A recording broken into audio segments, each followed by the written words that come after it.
Hi, this is Serene Empowerment at Creative Peace Media.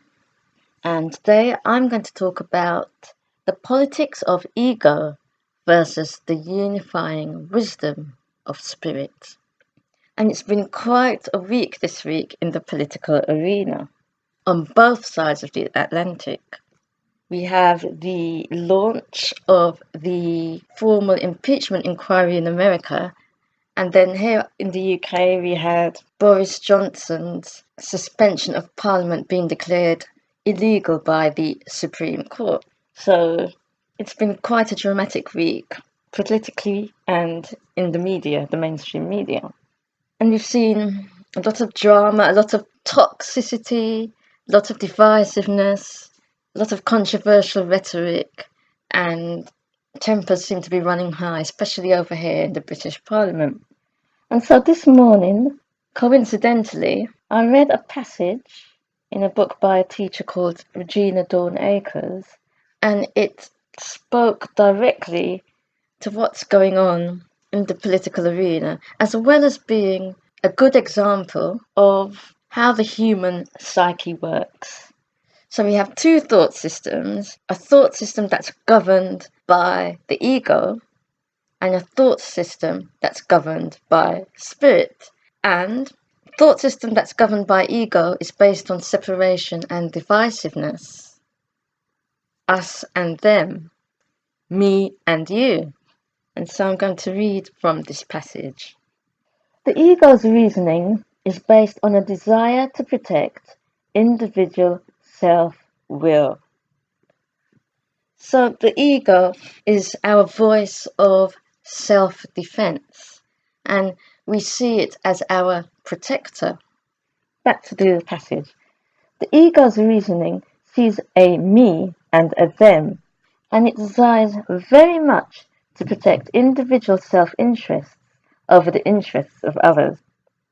It may also join with a group to protect the group's interests, but it is always seeing the need to protect one from another. And so we can see this in the British example, we see this with the Brexit situation with the Remainers group and the Leavers group. And as the passage says, each group is always seeing the need to protect one from another.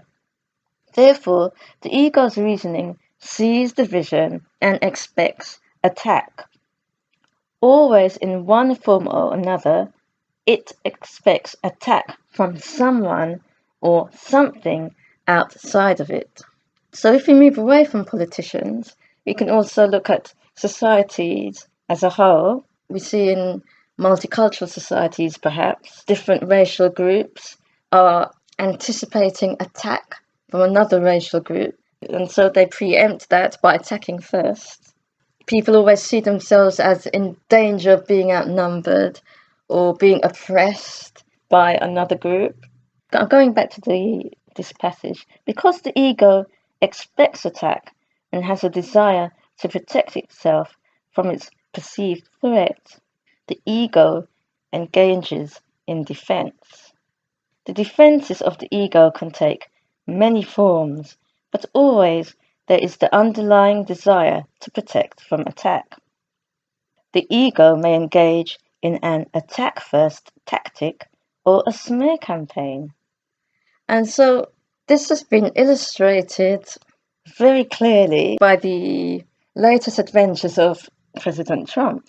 We learnt this week, or over the past couple of weeks, that he has been encouraging, let's put it politely, encouraging the Ukrainian president to investigate one of his political rivals, the one he thinks who is his biggest political rival and biggest political threat, to investigate him and his son for alleged corruption. So he engaged in an attack-first tactic, and we can also see he also uses the smear campaign tactic with, for example, his Crooked Hillary campaign back in 2016. I'm not trying to Trump bash here, but as we're privy to his every single thought via Twitter, he's a good illustration. he's an open book, basically. We're privy to his every thought and emotion via Twitter. So he provides us with teaching points, let's say. Back to the passage. The ego may try to hide or utilize evasive maneuvers. The ego may cry and plead its case as victim, hoping to win outside support. So we had a lot of tweets from President Trump, for example, over the past couple of days presenting himself as the victim. The usual phrases: fake news, witch hunt, and my personal favourite, presidential harassment! Exclamation mark. The ego may try to outsmart an opponent or elevate itself to artificial standing. The ego will use many defenses.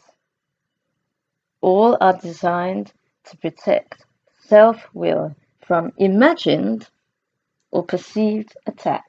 So this is the bit that applies to all of us. The ego expects attack because it believes it deserves it.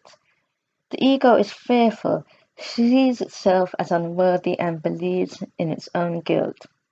So these are the characteristics of the ego, it says.